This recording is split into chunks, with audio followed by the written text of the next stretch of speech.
നിയമസഭാ തെരഞ്ഞെടുപ്പിൽ കൊല്ലത്ത് BJP ഇത്തവണ അക്കൗണ്ട് തുറക്കുമെന്ന് വെസ്റ്റ് ജില്ലാ പ്രസിഡന്റ് S. പ്രശാന്ത്. ചാത്തന്നൂർ, കരുനാഗപ്പള്ളി, കൊല്ലം, കുണ്ടറ എന്നീ 4 മണ്ഡലങ്ങൾ കേന്ദ്രീകരിച്ച് ശക്തമായ പ്രവർത്തനങ്ങളാണ് BJP നടത്തുന്നത്. ശബരിമലയിലെ സ്വർണം കട്ടവർക്കെതിരെയുള്ള വിധിയെഴുത്താകും തെരഞ്ഞെടുപ്പ് ഫലമെന്നും S. പ്രശാന്ത് മീഡിയ വണിനോട് പറഞ്ഞു. നിയമസഭാ തെരഞ്ഞെടുപ്പിൽ വലിയ പ്രതീക്ഷയാണ് കൊല്ലം ജില്ലയിൽ എല്ലാ മുന്നണികളും വച്ചിരിക്കുന്നത്. LDF പറയുന്നത് 11 സീറ്റും പിടിക്കുമെന്നാണ്. UDF ആണെങ്കിൽ 6 സീറ്റിൽ കുറയില്ല എന്ന് പറയുന്നു. എന്താണ് BJPയുടെ ജില്ലയിലെ ഒരു പ്രതീക്ഷ എന്ന് നോക്കാം. BJP കൊല്ലം വെസ്റ്റ് ജില്ലാ പ്രസിഡന്റാണ് ചേരുന്നത്. അപ്പോ തെരഞ്ഞെടുപ്പിൽ എല്ലാവരും ആ ഒരു ചൂടിലേക്ക് കടന്നു. തദ്ദേശം കഴിഞ്ഞിട്ട് രണ്ടുപേരും വലിയ അവകാശവാദങ്ങൾ ഉന്നയിക്കുന്നത്. എന്താണ് BJPയുടെ ഒരു പ്രതീക്ഷ? പലയിടത്തും രണ്ടാമതൊക്കെ വന്ന ഒരു നിലവിലെ സാഹചര്യമുണ്ടല്ലോ.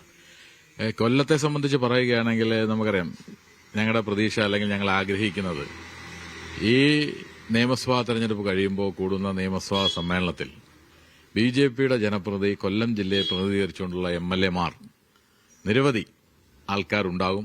അതിനു വേണ്ടിയിട്ടുള്ള ഒരു നിരന്തരമായ പരിശ്രമമാണ് നമ്മുടെ പ്രവർത്തകന്മാരെല്ലാം ഒറ്റക്കെട്ടായി നടത്തുന്നത്. കൊല്ലത്തെ സംബന്ധിച്ച് നമ്മൾ നോക്കുന്ന സമയത്ത് തദ്ദേശ തെരഞ്ഞെടുപ്പിൽ 35,000-ന് മുകളിൽ വന്ന നിയമസഭാ മണ്ഡലങ്ങളുണ്ട്. കഴിഞ്ഞ തുടർച്ചയായി 2 തവണ 2016-ലും 2021-ലും തുടർച്ചയായി രണ്ടാമത് വരുന്ന ചാത്തന്നൂർ നിയമസഭാ മണ്ഡലം, കഴിഞ്ഞ പാർലമെന്റ് തെരഞ്ഞെടുപ്പിൽ വലിയ മുന്നേറ്റം നടത്തിയ കരുനാഗപ്പള്ളി നിയമസഭാ മണ്ഡലം, കുണ്ടറ നിയമസഭാ മണ്ഡലം, കൊല്ലം നിയമസഭാ മണ്ഡലം, അങ്ങനെയൊക്കെ ഉൾപ്പെടുന്ന നമ്മുടെ ജില്ലയിൽ നിരവധി നിയമസഭാ സീറ്റുകൾ എന്ന് പറഞ്ഞാൽ ഞങ്ങൾ വികസനമാണ് ചർച്ച ചെയ്യപ്പെടാൻ ഈ തെരഞ്ഞെടുപ്പിലും ആഗ്രഹിക്കുന്നത്. ഏറ്റവും അവസാനം ഇന്നലെ ഓച്ചിറയിൽ എലിവേറ്റഡ് ഹൈവേ, കോൺക്രീറ്റ് തൂണിലുള്ള പാലം അനുവദിക്കാൻ തത്വത്തിൽ തീരുമാനമായി. തൊട്ടുമുമ്പ് ഇറ്റിക്കരയിലും തിരുമുക്കിലും അടക്കം അടിപ്പാതകൾ അനുവദിക്കാൻ തീരുമാനം.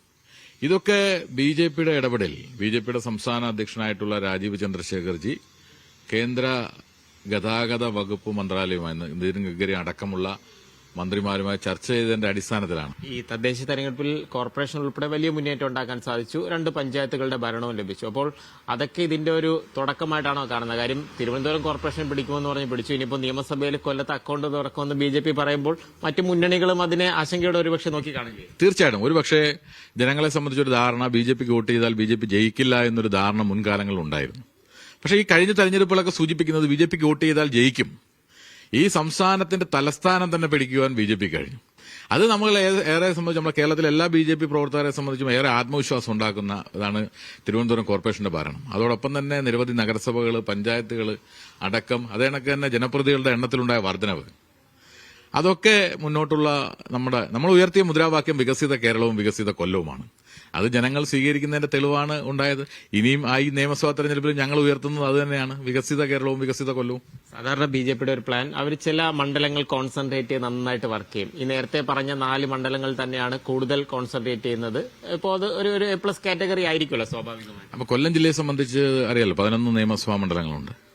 അപ്പൊ താരതമ്യേന BJPക്ക് വോട്ട് കിട്ടിയ സ്ഥലങ്ങൾ, ഏറ്റവും കൂടുതൽ വോട്ട് കിട്ടിയ സ്ഥലങ്ങളിൽ ഏറ്റവും കൂടുതൽ പ്രതീക്ഷ അർപ്പിക്കുന്നുണ്ട്. പക്ഷെ നമ്മുടെ ആഗ്രഹിക്കുന്നത് 11 നിയമസഭാ മണ്ഡലത്തിലും ജയിക്കാൻ വേണ്ടി തന്നെയാണ് മത്സരിക്കേണ്ടത്. കേരളത്തിലെ 140 നിയമസഭാ മണ്ഡലത്തിലും ജയിക്കണം എന്നുള്ള നിലയിലാണ് നമ്മൾ മത്സരിക്കുന്നത്. പക്ഷേ അറിയാമല്ലോ, മുൻകാലങ്ങളിൽ ഉണ്ടായിട്ടുള്ള വർധനവ്, പിന്നെ താരതമ്യേന ജനങ്ങൾ BJPയെ സ്വീകരിക്കുവാനായിട്ട് മുന്നോട്ട് വന്നൊരു സാഹചര്യം നമുക്കുണ്ട്.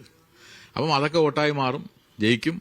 നിയമസഭാ സാമാജികരായി BJPയുടെ ജനപ്രതിനിധികൾ കൊല്ലത്തുനിന്നുണ്ടാകുമെന്ന ഉറപ്പ് കൊല്ലത്തെ ജനങ്ങൾ ഞങ്ങൾക്ക് തന്നിട്ടുണ്ട്. സാധാരണ ഈ വികസന വിഷയങ്ങൾക്കൊപ്പം തന്നെ നിലവിൽ ഈ ശബരിമല വിഷയമൊക്കെ തദ്ദേശ തെരഞ്ഞെടുപ്പിൽ BJP അത് ആളുകളിലേക്ക് പരമാവധി എത്തിക്കാൻ ശ്രമിച്ചു. അതിങ്ങനെ ലൈവാ നിർത്തി നിയമസഭാ തെരഞ്ഞെടുപ്പ് വരെ കൊണ്ടുപോകുക എന്നുള്ള ഒരു ആലോചന കൂടെ ഉണ്ടോ? അല്ല, ശബരിമലയെ സംബന്ധിച്ച് പറയുമ്പോൾ നിങ്ങൾക്കറിയാം, ശബരിമലയുടെ ആചാര അനുഷ്ഠാനങ്ങൾ തകർക്കാൻ ശ്രമിക്കുന്ന ഒരു ഗവൺമെന്റിനെയാണ് നമ്മൾ ആദ്യം കണ്ടത്. പക്ഷെ ഇപ്പോൾ അതല്ല. ഇപ്പം ആ രൂപവും ഭാവവും മാറി ശബരിമലയുടെ സ്വത്ത് കൊള്ളയടിക്കുന്ന, അയ്യന്റെ സ്വർണം കട്ടുകൊണ്ടുപോകുന്ന ഭരണാധികാരികളായിട്ടുള്ള മാർക്സിസ്റ്റ് നേതാക്കന്മാർ, അവരുടെ ദേവസ്വം ബോർഡ് പ്രസിഡന്റുമാർ അടക്കമുള്ളവർ ഇന്ന് ജയിലില്ല. അപ്പൊ അത് സ്വാഭാവികമായും അതിന് മറുപടി പറയുവാനുള്ള ബാധ്യത ഇവിടുത്തെ മാർക്സിസ്റ്റ് പാർട്ടിക്കുണ്ട്, ഇവിടെ ഭരിക്കുന്ന മുന്നണിക്കുണ്ട്. അവർക്കെതിരെ ഇപ്പോഴും നടപടിയെടുക്കാൻ തയ്യാറായിട്ടില്ല. അത് സ്വാഭാവികമായും നിങ്ങൾ ആലോചിക്കണം. ഇതൊരു ജനങ്ങൾ കാണിക്കയായി കൊടുക്കുന്ന സംഭാവന അല്ലെങ്കിൽ കൊടുക്കുന്ന സ്വർണം, അത് അടിച്ചു മാറ്റുന്ന നേതാക്കന്മാരായി കേരളത്തിലെ മാർക്സിസ്റ്റ് നേതാക്കന്മാർ മാറുന്നു, ഭരണ കക്ഷിയിൽപ്പെട്ടവർ. ശബരിമല അടക്കമുള്ള വിഷയങ്ങളെ സംബന്ധിച്ച് ഇവിടുത്തെ സാധാരണ വിശ്വാസി സമൂഹത്തിന്റെ ഇടയിൽ ഈ ഗവൺമെന്റിനെതിരായിട്ടൊരു വലിയ വികാരം ഈ തെരഞ്ഞെടുപ്പിൽ ഉണ്ടാകും.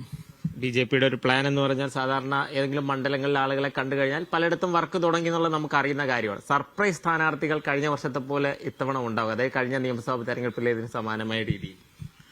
അല്ല, ബി.ജെ.പിയുടെ സ്ഥാനാർത്ഥി നിർണയത്തെ സംബന്ധിച്ചൊന്നും പറയാൻ ഒരു ജില്ലാ പ്രസിഡന്റ് പറ്റില്ല. കാര്യം നമ്മളെ കേന്ദ്ര പാർലമെന്ററി പാർട്ടി ബോർഡാണ് നമ്മുടെ സ്ഥാനാർത്ഥികളെ സംബന്ധിച്ച് തീരുമാനിക്കുന്നത്.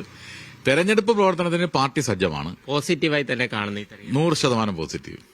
എന്തായാലും ഇത്തവണ കൊല്ലം ജില്ലയിൽ അക്കൗണ്ട് തുറക്കുമെന്നുള്ളൊരു കാര്യം തന്നെയാണ് ബി.ജെ.പിയും പങ്കുവെക്കുന്നത്. എന്തായാലും മാസങ്ങൾ കാത്തിരുന്നാൽ മതി, അത് വെറും വാക്കാണോ അത് യാഥാർത്ഥ്യമാകുമോ എന്നുള്ളത് തിരിച്ചറിയാനായിട്ട്. കൊല്ലത്ത് നിന്ന് അൻസമാനൊപ്പം ലിജോ റോളൻസ്, മീഡിയ 1.